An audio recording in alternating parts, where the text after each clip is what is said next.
Shalom, selamat pagi anak-anak. Iya.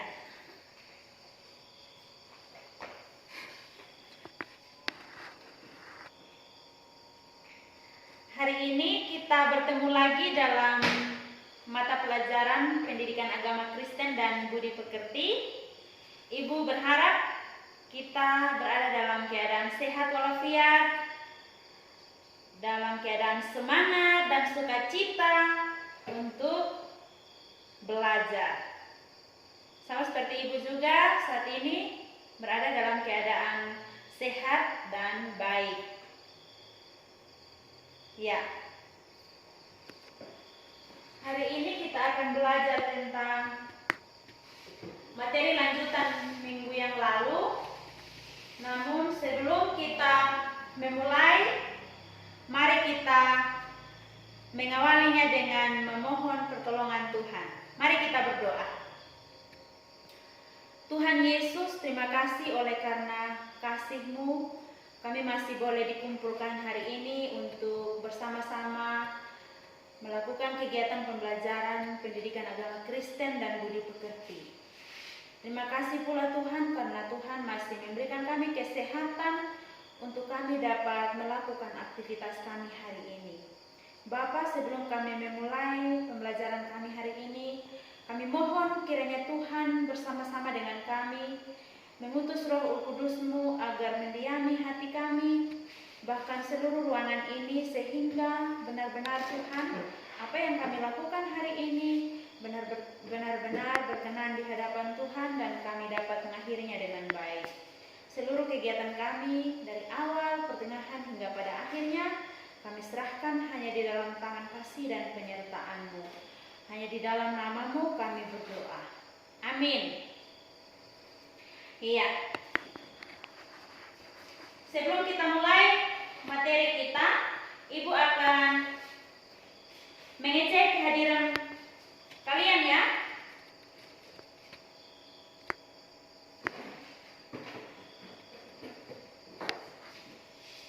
Ada yang tidak hadir? Iya. Meliani sama Obaja. Berarti semua hadir ya. Kecuali kedua teman kita ini, Meliani berada dalam keadaan sakit dan Obaja tanpa keterangan atau absen. Ya, mari kita sama-sama berdoa untuk Meliani agar dia lekas sembuh dan bersama-sama dengan kita pada pertemuan berikutnya.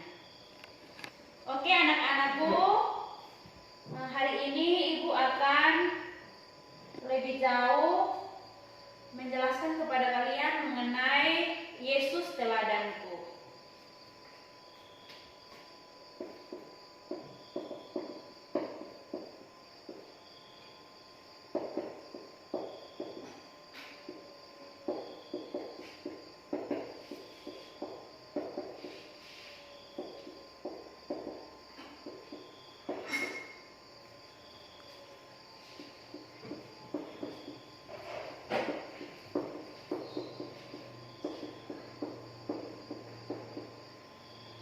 Yesus teladanku. Namun sebelum Ibu menjelaskan lebih jauh, Ibu mau mengecek dulu, apakah kalian masih ingat tidak mata pelajaran minggu yang lalu?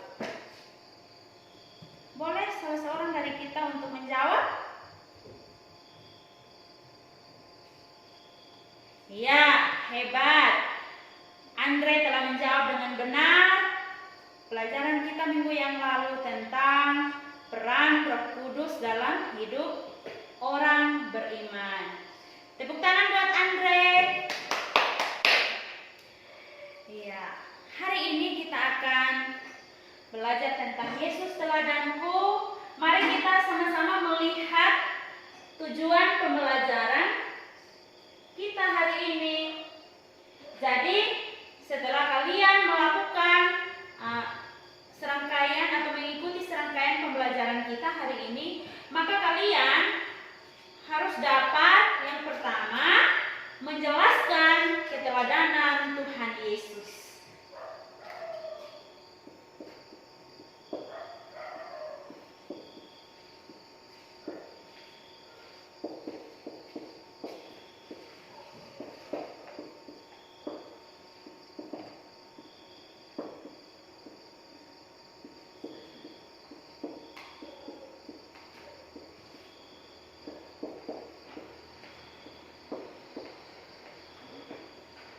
menjelaskan keteladanan Tuhan Yesus. Yang kedua,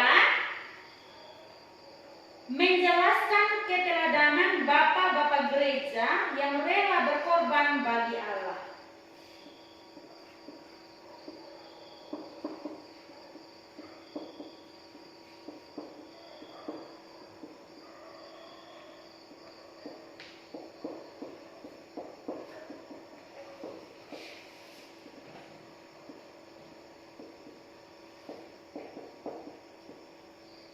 Yang ketiga, tujuan pembelajaran kita yang ketiga yaitu menjelaskan teladan daripada tokoh-tokoh Alkitab dalam sikap rela berkorban.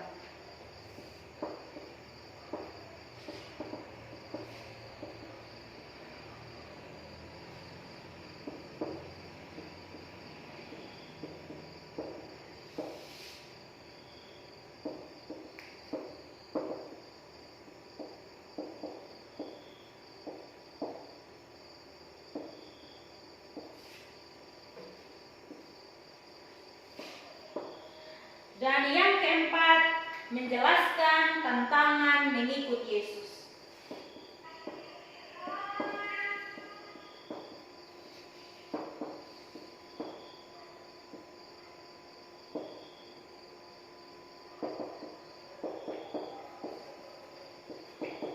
Iya.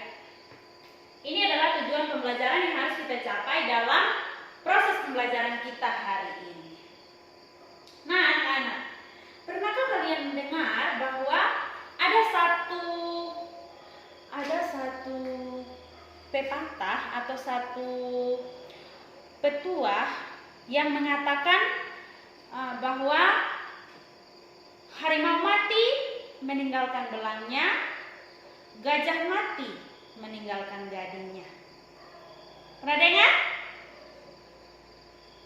Ya, pernah ya. Nah, Ibu juga pernah dengar. Artinya bahwa pepatah ini hendak mengatakan kepada kita bahwa ketika sesuatu telah lenyap, maka ada yang ditinggalkan di dunia ini. Dengan kata lain, diumpamakan kepada kita sebagai manusia, makhluk yang paling mulia, bahwa jika kita meninggalkan dunia ini, maka ada kenangan yang kita tinggalkan kepada sesama kita. Apakah itu keluarga kita, teman kita, atau kepada generasi kita selanjutnya atau yang berikutnya.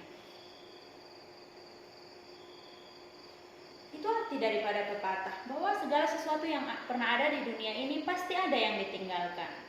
Kalau kita manusia, menurut anak-anak, apa kira-kira yang kita tinggalkan setelah kita meninggal atau kita mati? Ada yang bisa jawab? Ya, betul sekali kata teman kita. Ternyata ketika kita mati, kita meninggalkan nama baik kita. Hal ini terdapat dalam Alkitab kita. Dalam Alkitab jelas tertera bahwa dalam Amsal 22 ayat 1, mari kita baca bersama-sama.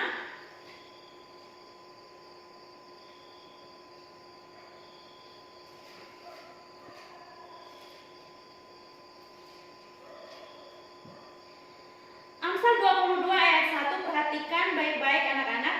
Nama baik lebih berharga daripada kekayaan besar. Dikasihi orang lebih baik daripada perak dan emas. Diulangi lagi, nama baik lebih berharga daripada kekayaan besar. Dikasihi orang lebih baik daripada perak dan emas. Itu kata Amsal.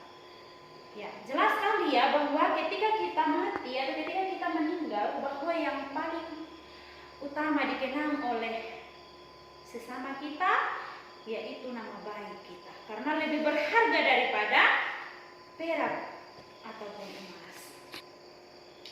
Nah, anak-anak, kita lanjut.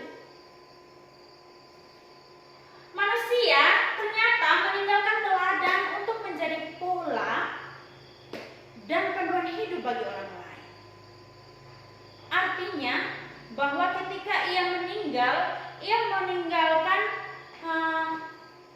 sesuatu hal atau cara-cara hidupnya yang baik untuk dicontohi oleh orang lain. Contohnya, ada tokoh-tokoh dalam hidup kita seperti orang tua kita.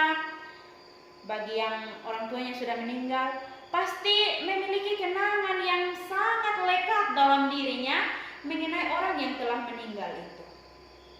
Paling tidak ada satu kenangan yang sangat terbersit dalam pikiran kita jika orang yang kita kasihi itu pergi meninggalkan kita. Tentunya kebaikan yang ditinggalkan oleh orang tersebut. Sebagai remaja Kristen, kita juga memiliki tokoh yang menjadi teladan utama kita. Siapa yang tahu? Ada yang tahu tokoh utama, tokoh yang telah menjadi teladan utama kita? Teladan utama kita anak-anak adalah Yesus Kristus. Yesus Kristus adalah seorang manusia, atau dia seorang 100% manusia dan dia juga 100% Allah. Dan dia ini adalah seorang manusia satu-satunya yang hidup atau pernah hidup di dunia ini selama 33,5 tahun. Tetapi dia menjadi seorang manusia yang tidak pernah berdosa. Bukan saja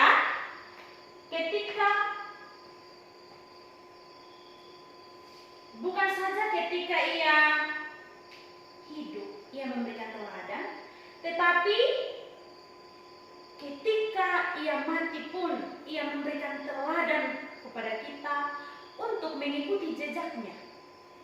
Artinya, tadi kan yang dalam penjelasan awal ibu mengatakan kepada kalian bahwa ketika seseorang hidup saja baru memberikan teladan. Tetapi luar biasa, tokoh teladan utama kita Yesus Kristus dalam hal mati pun dia menunjukkan teladan bagi umatnya.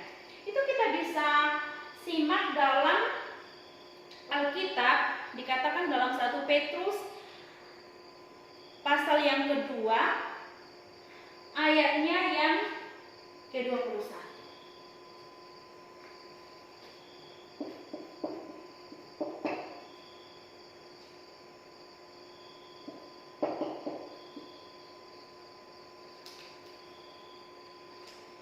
Petrus pasal yang kedua ayat yang ke-21.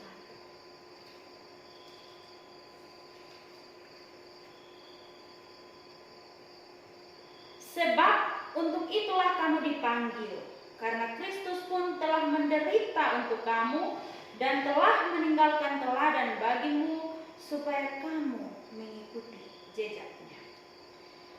Artinya bahwa ketika Kristus hadir di dunia ini, ia mau hidup untuk menunjukkan keteladanan bagi umat yang percaya kepadanya. Termasuk kita juga sebagai remaja Kristen saat ini. Ketika dalam masa-masa kesengsaraannya sampai ia mati di kayu salib, ia tidak satu kali pun melakukan dosa. Bahkan ada kesempatan untuk Yesus bisa membalas setiap perbuatan jahat yang ia terima. Bahkan dengan kuasa keilahiannya, kealahannya, ia mampu untuk membalas orang-orang yang bertindak jahat kepadanya. Tetapi tidak sekalipun Tuhan Yesus melakukan hal itu untuk membalas orang yang berdosa atau melakukan kejahatan kepadanya. Mari kita sama-sama melihat teladan apa yang Tuhan Yesus sudah nyatakan bagi kita. Yang pertama, Tuhan Yesus menyatakan teladan pengampunan. Tuhan Yesus menunjukkan teladan pengampunan.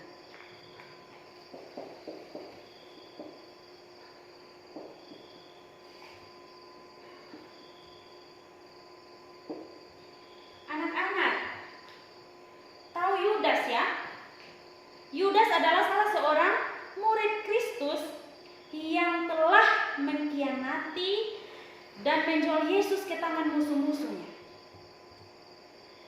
Saat menjumpainya di Taman Getsemani, dan pada saat-saat terakhir sebelum ia ditangkap dan disalibkan.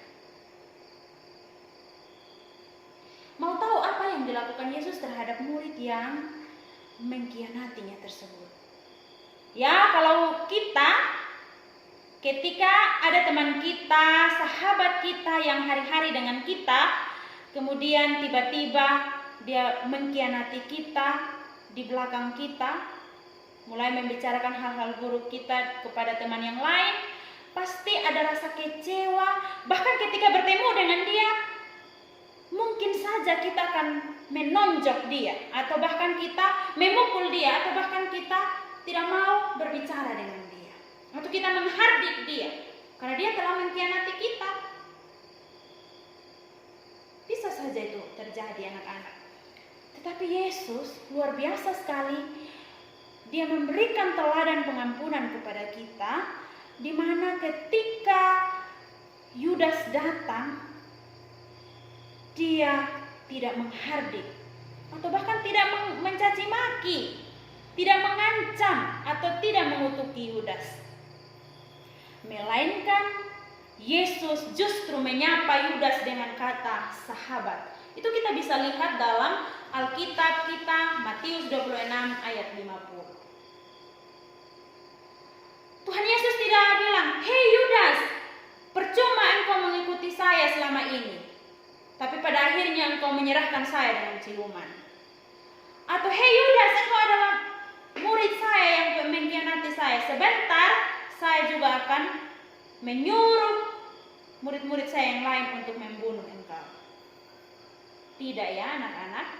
Tuhan Yesus justru mengampuni apa yang telah dilakukan oleh Yudas. Bahkan ia menyebut Yudas itu dengan kata sahabat.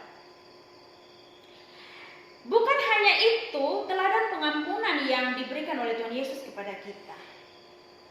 Dia justru tidak saja mengajar bahwa kita harus mengampuni musuh kita. Bahkan kita harus berlaku baik terhadap mereka.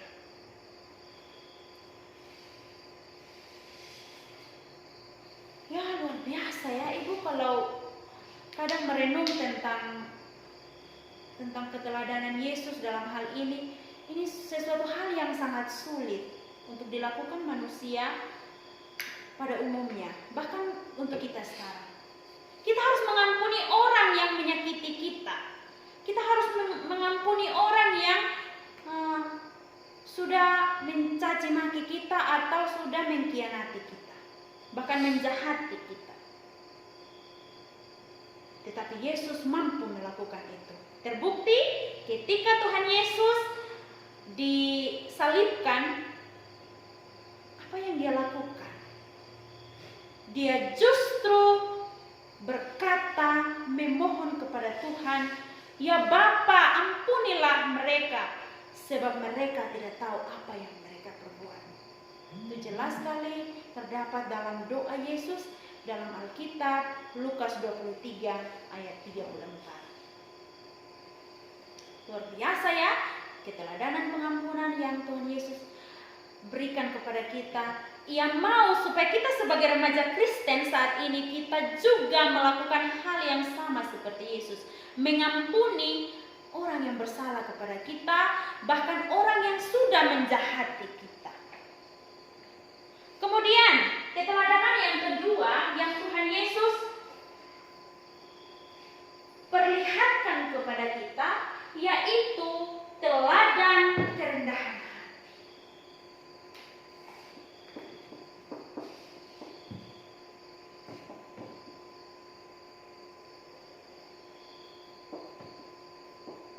Teladan kerendahan hati. Ya anak-anak, dalam Alkitab sendiri Rasul Paulus dengan tegas menjelaskan kepada kita, terutama kepada jemaat di Filipi. Pasal yang kedua ayat 6-8 di situ jelas sekali Rasul Paulus mengatakan bahwa Yesus yang adalah Allah tidak menganggap kealahannya sebagai milik yang perlu dipertahankan. Tetapi ia justru mengosongkan dirinya sendiri dan dia mengambil rupa seperti seorang hamba dan merendahkan dirinya, bahkan ia taat sampai mati di kayu salib. Ya, terbukti sekali anak-anak bahwa Yesus sungguh rendah hati. Untuk menjadi manusia dan mati di kayu salib, itu adalah teladan kerendahan hati yang sungguh tiada taranya, anak-anak. Karena apa? Tuhan Yesus yang adalah Allah yang maha tinggi, dia punya kekuasaan di bumi dan di sorga. Dia mau atau rela meninggalkan semua kemuliaannya di sorga dan turun menjadi sama bahkan lebih hina daripada manusia. Itu karena apa? Ya karena kecintaannya akan dunia ini yang di dalamnya terdapat kita manusia. Kemudian juga ia melakukan hal itu agar kita sebagai anak-anaknya, sebagai orang yang percaya kepadanya, mau mengikuti cara Tuhan Yesus itu. Mau mengikuti keteladanan yang ia berikan, di mana ia rendah hati. Ia sendiri yang adalah Allah mau menjadi hamba yang menderita. Bagaimana dengan kita? Kita juga harus mengikuti teladan seperti Tuhan Yesus. Pujian dan penyembahan para malaikat, karena ia adalah Bapa. Itu kita bisa lihat dalam Yohanes 10 ayat 30. Dan kemegahan seorang raja ada padanya. Itu kita bisa lihat dalam Yesaya 9 ayat 5 dan Matius 2 ayat 2. Serta ia juga memiliki kemegahan serta kesempurnaannya sebagai Allah. Itu ada dalam Yohanes 10 ayat 30. Jadi dia adalah Allah yang sempurna, Allah yang memiliki segala kuasa, Allah yang ajaib. Tetapi yang mau turun ke dunia ini untuk menyelamatkan dunia dan isinya. Iya, teladan yang ketiga yang Tuhan Yesus tunjukkan kepada kita, yaitu teladan kemurahan hati.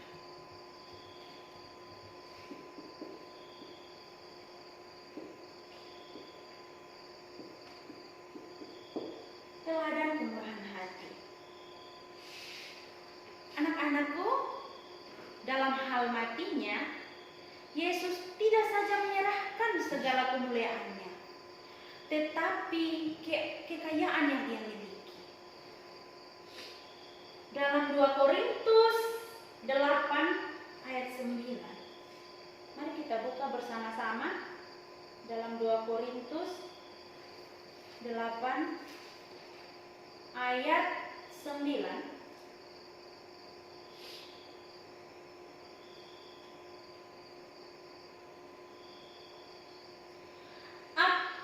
Karena kamu telah mengenal kasih karunia Tuhan kita Yesus Kristus, bahwa ia yang oleh karena kamu menjadi miskin sekalipun ia kaya, supaya kamu menjadi kaya oleh karena kemiskinannya. Ya, keteladanan kemurahan hati Tuhan Yesus, dia tunjukkan bahwa sebenarnya dia ini adalah yang kaya, tetapi ia lahir dalam kemiskinan dan dia mau supaya kita menjadi kaya oleh karena kemiskinannya. Ia dibesarkan dalam kemiskinan, itu terdapat dalam Matius 2 ayat 23. Di situ dikatakan betapa miskinnya Yesus. Dan sepanjang umur hidupnya, kemiskinanlah yang mewarnai kehidupannya. Mulai dari ia lahir di kandang yang hina, ia hidup dari seorang tua yang hanya tukang kayu. Kemudian juga ia menumpang di berbagai rumah yang bukan miliknya. Ia menyeberang di danau Galilea dengan perahu yang bukan miliknya juga. Ia memasuki Yerusalem menunggangi keledai, bukan miliknya juga. Ia makan perjamuan terakhir di loteng atas yang bukan miliknya. Kuburan tempat ia dikubur itu juga bukan miliknya, milik dari Yusuf dari Arimatea. Ya, anak-anak, semua bukan milik pribadi Yesus Kristus selama ia hidup. Itu artinya bahwa ia menunjukkan bahwa dia adalah manusia yang tidak punya apa-apa. Karena ia murah hati. Padahal kalau saja dia mau menunjukkan bahwa dia itu Allah yang Maha Kuasa, ia bisa saja dengan kemegahannya turun dan ia diperlakukan seperti raja. Karena memang Tuhan Yesus adalah raja. Tetapi dia mau menunjukkan kepada dunia bahwa ia adalah Allah yang murah hati. Iya. Sampai di situ bisa mengerti? Terima kasih. Mari kita lanjut. Kita akan belajar menyangkut keteladanan bukan saja dari Yesus Kristus, tetapi kita juga perlu belajar daripada Bapak gereja yang rela berkorban bagi Allah. Salah satu Bapak gereja yang berkorban bagi Allah itu adalah Germatius, ya.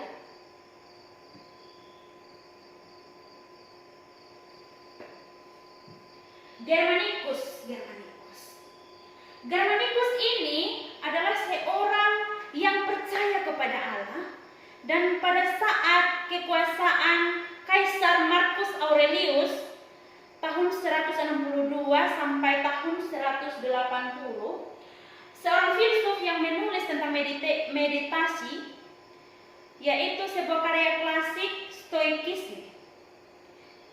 Ia ini adalah seorang yang bersikap acuh tak acuh terhadap kesenangan dan penderitaan, tetapi juga ia kejam dan tidak berbelas kasihan terhadap orang-orang Kristen. Ia sangat membenci orang Kristen, dan oleh karena kekejamannya yang tidak manusiawi itu, anak-anak, banyak orang yang muak. Dan justru ketika orang melihat kekejaman ia menganiaya orang Kristen, banyak orang juga yang justru takjub oleh karena orang-orang yang disiksa itu, orang-orang Kristen yang disiksa itu, banyak yang tidak mau ikut. Mereka justru lebih memilih untuk menderita atau bahkan untuk mati di tangannya daripada mereka harus ikut untuk mencela dan mengkhianati Tuhan Yesus yang mereka percaya. Pada masa Kaisar ini, beberapa martir ada yang kakinya dihancurkan dengan alat penjepit, anak-anak. Bisa dibayangkan ya betapa sakitnya. Kemudian juga ada yang dipaksa berjalan di atas duri, di atas paku, di atas kerang yang tajam, dan bahkan benda-benda tajam lainnya. Ada juga yang dicambuk sampai otot-otot dan pembuluh darah mereka pecah. Dan setelah mereka sudah mengalami penderitaan dan semua siksaan yang paling mengerikan, mereka bahkan dibunuh dengan cara mengerikan. Namun anak-anak, satu hal yang luar biasa, bahwa hanya sedikit yang berpaling dari Kristus oleh karena kekejaman yang mereka alami. Mereka tetap beriman kepada Yesus Kristus, bahkan tidak banyak dari mereka yang memohon kepada penyiksa agar meringankan penderitaan mereka. Bahkan mereka dengan rela mengorbankan dirinya untuk menjadi saksi Kristus sampai mereka mati. Bahkan ketika mereka harus menghadapi ancaman nyawa sekalipun. Yaitu tadi Germanikus. Bapak gereja yang kedua yang menjadi teladan kita dalam hal pengorbanannya kepada Yesus Kristus, yaitu Polikarpus. Polikarpus ini adalah seorang murid Rasul Yohanes dan penilik gereja atau uskup di Smyrna. Ia mendengar bahwa para prajurit mencarinya, lalu ia berusaha melarikan diri. Tetapi pada akhirnya juga ia ditemukan oleh seorang anak. Lalu kemudian gubernur Romawi saat itu menyuruh para prajuritnya untuk mencari dan menangkap Polikarpus oleh karena ia adalah seorang Kristen yang percaya kepada Yesus Kristus. Apa yang dilakukan oleh Polikarpus ini anak-anak? Ketika prajurit itu datang, ia justru menyediakan makan bagi mereka, menjamu mereka ini seperti menjamu seorang tamu agung.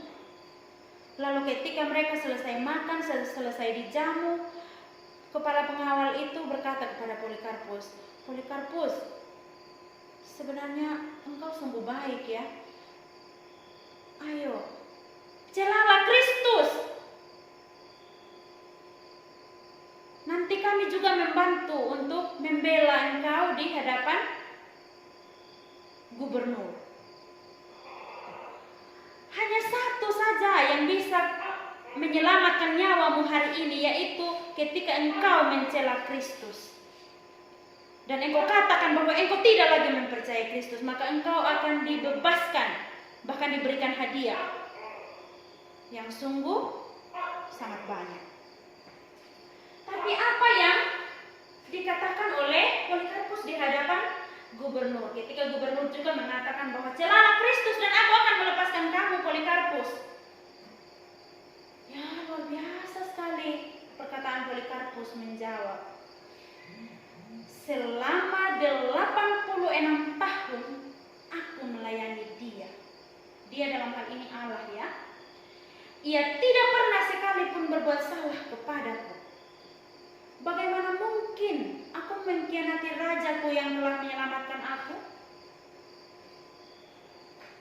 Ya, terharu sekali ya ibu ketika melihat keteguhan iman dan kekokohan iman dari Polikarpus ini. Sungguh sangat menggugah hati. 86 tahun aku melayani dia dan dia tidak pernah melakukan satu kesalahan pun terhadapku. Bagaimana mungkin aku mengkhianati dia? Dengan jawaban tersebut, maka prajurit mengikat Polikarpus di tengah pasar dan disaksikan oleh semua warga. Mereka mengikatnya di sebuah tonggak dan tidak dipaku, dan mereka menyalakan api lalu membakar Polikarpus hidup-hidup.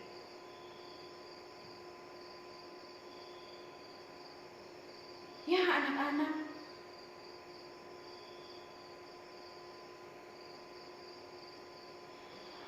tubuh Polikarpus memang terbakar dalam api, tetapi imannya kepada Kristus menunjukkan bahwa pengorbanan dirinya untuk Kristus menunjukkan keteladanan hidupnya bagi kita hingga saat ini sebagai murid-murid Yesus Kristus yang percaya kepada Yesus Kristus.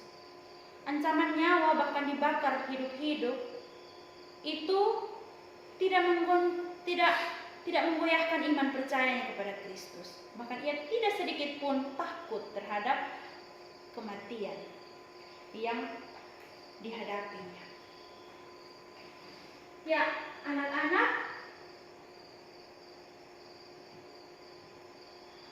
itu tadi teladan daripada bapak-bapak gereja.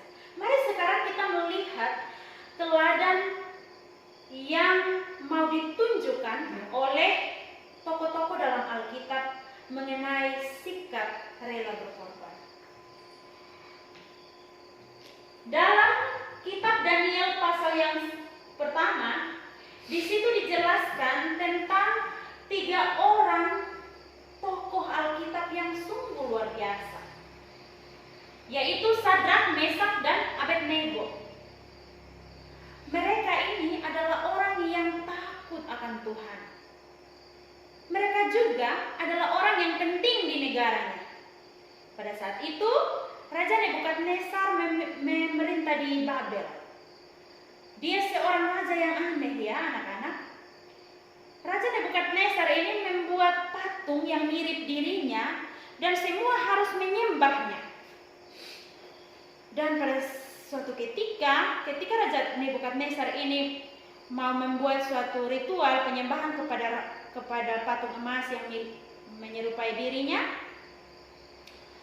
semua orang harus menyembah patung tersebut. Tetapi apa yang dilakukan oleh ketiga orang bersaudara ini, Sadrak, Mesak, dan Abednego? Mereka tidak mau menyembah patung tersebut. Bahkan ketika mereka dipaksa sekalipun oleh para penguasa, bahkan oleh Raja Nebukadnezar.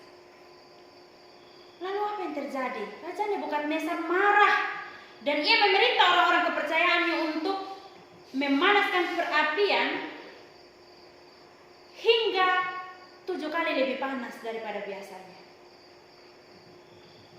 Lalu ia memerintah orang suruhannya untuk mengambil Sadrak, Mesak, dan Abednego untuk dibuang ke perapian yang menyala, yang panas hingga 7 kali lipat tersebut. Apa yang terjadi, anak-anak? Justru mereka tidak hangus sedikit pun.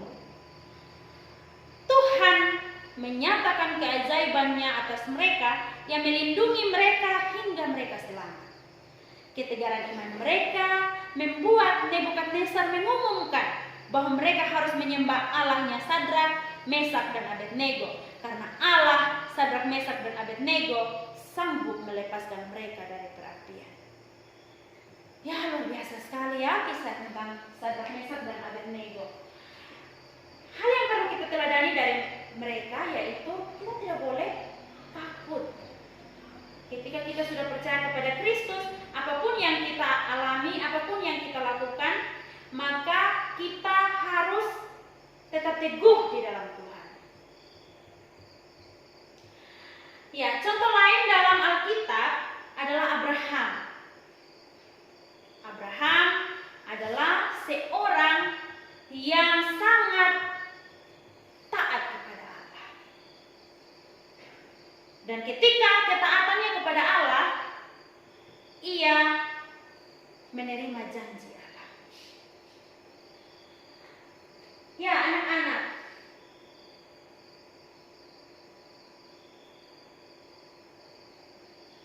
mari kita sama-sama melihat tantangan mengikut Yesus. Ada tantangan yang kita harus lakukan atau yang harus kita alami sebagai murid Yesus ketika kita harus mengikuti Yesus. Yang pertama, kita harus memikul salib. Salib adalah salah satu alat yang digunakan oleh orang Romawi untuk menjatuhkan hukuman terhadap orang yang berbuat jahat. Salib juga dianggap sebagai alat untuk mendatangkan kematian dengan cara yang pelan namun sangat menyakitkan. Orang Romawi biasanya menggunakan salib untuk menghukum mati budak atau orang asing atau orang yang dijatuhi hukuman yang diharuskan memikul salib menuju tempat eksekusi. Yesus berkata, ya, barang siapa mau mengikut aku, maka ia harus memikul salib. Artinya, ia harus rela menderita karena imannya kepada Dia, dan kita harus dibenci oleh lingkungan, dibenci oleh teman, dikucilkan, diusir. Itu adalah salah satu contoh mengikut salib. Sebagai remaja Kristen, tantangan mengikut Yesus, kita harus memikul salib dengan rela. Tantangan yang kedua, anak-anak, kita harus menyangkal diri. Menyangkal diri artinya menempatkan kebenaran dan kehendak Allah lebih tinggi daripada keinginan pribadi. Artinya bahwa kita tidak memaksakan keinginan pribadi kita itu yang paling benar, tetapi kehendak Allah lah yang paling di atas daripada kepentingan pribadi kita. Memang hal ini tidak mudah, ya, ketika kita harus mengesampingkan apa yang kita inginkan, lalu kita harus mendahulukan kebenaran Allah atau apa yang menjadi kehendak Allah. Tetapi ketika kita mengambil keputusan untuk mengikut Yesus, maka kita harus menyangkal diri. Hal yang berikut, kita harus mengutamakan Yesus. Artinya bahwa sesibuk apapun kegiatan kita saat ini, mari kita belajar bersama-sama, mengutamakan Tuhan sebelum memulai segala aktivitas kita. Tuhan sudah memberikan segala sesuatu yang terbaik bagi kita sesuai dengan kebutuhan kita. Mari kita menghargai semua pemberiannya dengan memberikan waktu pertama kita setelah bangun tidur untuk merenungkan firman-Nya dan bercakap-cakap dengannya melalui doa kita. Ya, anak-anak, demikian jauh yang bisa Ibu jelaskan mengenai Yesus teladanku, dan kita telah belajar banyak hal. Oleh karena itu, untuk mengetes pemahaman kalian dalam seluruh proses pembelajaran kita hari ini, maka Ibu akan memberikan kalian tes untuk kalian lakukan hari ini sebagai evaluasi bagi Ibu untuk menilai apakah kalian bisa menangkap apa yang sudah Ibu jelaskan. Kalian bisa catat ya, dan Ibu bisa bacakan untuk kalian supaya lebih cepat.